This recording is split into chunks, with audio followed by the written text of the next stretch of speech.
ओम नमः भगवते वासुदेवाय। श्रीमद्भागवत महापुराण द्वितीय स्कंध अष्टम अध्याय।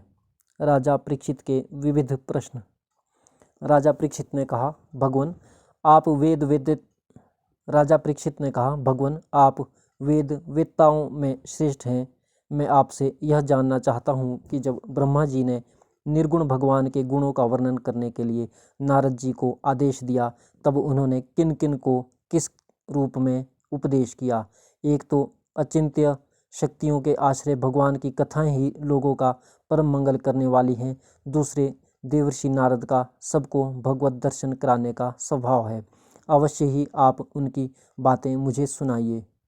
महाभाग्यवान शुकदेव जी, आप मुझे ऐसा उपदेश कीजिए कि मैं अपने आसक्ति रहित मन को सर्वात्मा भगवान श्री कृष्ण में तन्मय करके अपना शरीर छोड़ सकूं। जो लोग उनकी लीलाओं का श्रद्धा के साथ नित्य श्रवण करते और कथन करते हैं, उनके हृदय में थोड़े ही समय में भगवान प्रकट हो जाते हैं। श्री कृष्ण कान के छिद्रों के द्वारा अपने भक्तों के भावमय हृदय कमल पर जाकर बैठ जाते हैं और जैसे शरद ऋतु जल का गंदलापन मिटा देती है, वैसे ही वे भक्तों के मनोमल का नाश कर देते हैं। जिसका हृदय शुद्ध हो जाता है, वह श्री कृष्ण के चरण कमलों को एक क्षण के लिए भी नहीं छोड़ता। जैसे मार्ग के समस्त क्लेशों से छूटकर घर आया हुआ पथिक अपने घर को नहीं छोड़ता। भगवान, जीव का पंचभूतों के साथ कोई संबंध नहीं है, फिर भी इसका शरीर पंचभूतों से ही बनता है। तो क्या स्वभाव से ही ऐसा होता है, अथवा किसी कारणवश आप इस बात का मर्म पूर्ण रीति से जानते हैं? आपने बतलाया कि भगवान की नाभि से वह कमल प्रकट हुआ जिसमें लोकों की रचना हुई। यह जीव अपने सीमित अवयवों से जैसे परिच्छिन्न है, वैसे ही आपने परमात्मा को भी सीमित अवयवों से परिच्छिन्न सा वर्णन किया। यह क्या बात है? जिनकी कृपा से सर्वभूतमय ब्रह्मा जी प्राणियों की सृष्टि करते हैं, जिनके नाभि कमल से पैदा होने पर भी जिनकी कृपा से ही ये उनके रूप का दर्शन कर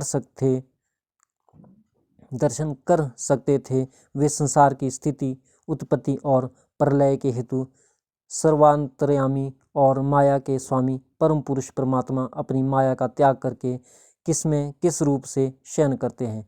पहले आपने बतलाया था कि विराट पुरुष के अंगों से लोक और लोकपालों की रचना हुई, और फिर यह भी बतलाया कि लोक और लोकपालों के रूप में उसके अंगों की कल्पना हुई।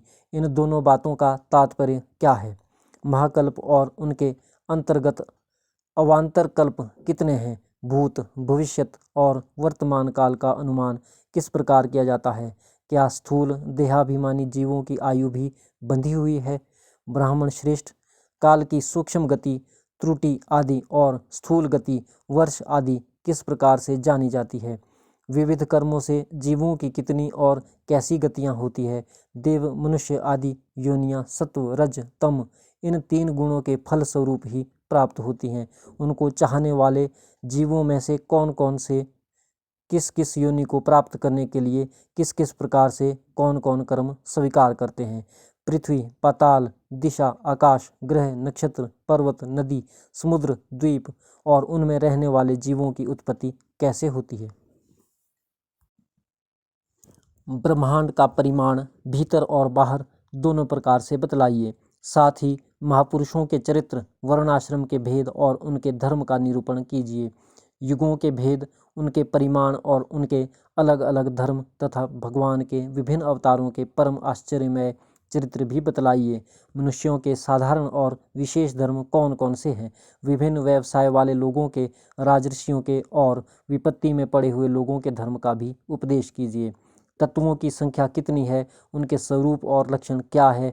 भगवान की आराधना की और अध्यात्म योग की विधि क्या है? योगेश्वरों को क्या क्या ऐश्वर्य प्राप्त होते हैं तथा अंत में उन्हें कौन सी गति मिलती है? योगियों का लिंग शरीर किस प्रकार भंग होता है? वेद, उपवेद, धर्मशास्त्र, इतिहास और पुराणों की उत्पत्ति, स्थिति और प्रलय कैसे होता है? बावली, कुआं खुदवाना आदि स्मार्त यज्ञ यज्ञादि वैदिक एवं काम्य कर्मों की तथा अर्थ, धर्म, काम के साधनों की विधि क्या है? प्रलय के समय जो जीव प्रकृति में लीन रहते हैं उनकी उत्पत्ति कैसे होती है, पाखंड की उत्पत्ति कैसे होती है, आत्मा के बंध मोक्ष का स्वरूप क्या है और वह अपने स्वरूप में किस प्रकार स्थित होता है। भगवान तो परम स्वतंत्र हैं, वे अपनी माया से किस प्रकार क्रीड़ा करते हैं और उसे छोड़कर साक्षी के समान उदासीन कैसे हो जाते हैं। भगवान, मैं यह सब आपसे पूछ रहा हूँ, मैं आपकी शरण में हूँ। महामुने, आप कृपा करके क्रमशः इनका तात्विक निरूपण कीजिए। इस विषय में आप स्वयंभू ब्रह्मा के समान परम प्रमाण हैं। दूसरे लोग तो अपनी पूर्व परंपरा से सुनी सुनाई बातों का ही अनुष्ठान करते हैं। ब्राह्मण, आप मेरी भूख प्यास की चिंता न करें। मेरे प्राण कुपित ब्राह्मण के शाप के अतिरिक्त और किसी कारण से निकल नहीं सकते, क्योंकि मैं आपके मुखारविंद से निकलने वाली भगवान की अमृतमयी लीला कथा का पान कर रहा हूँ। सूत जी कहते हैं, शौनकादि ऋषियों, जब राजा परीक्षित ने संतों की सभा में भगवान की लीला कथा सुनाने के लिए इस प्रकार प्रार्थना की, तब श्री शुकदेव जी को बड़ी प्रसन्नता हुई। उन्होंने उन्हें वही वेद तुल्य श्रीमद् भागवत महापुराण सुनाया जो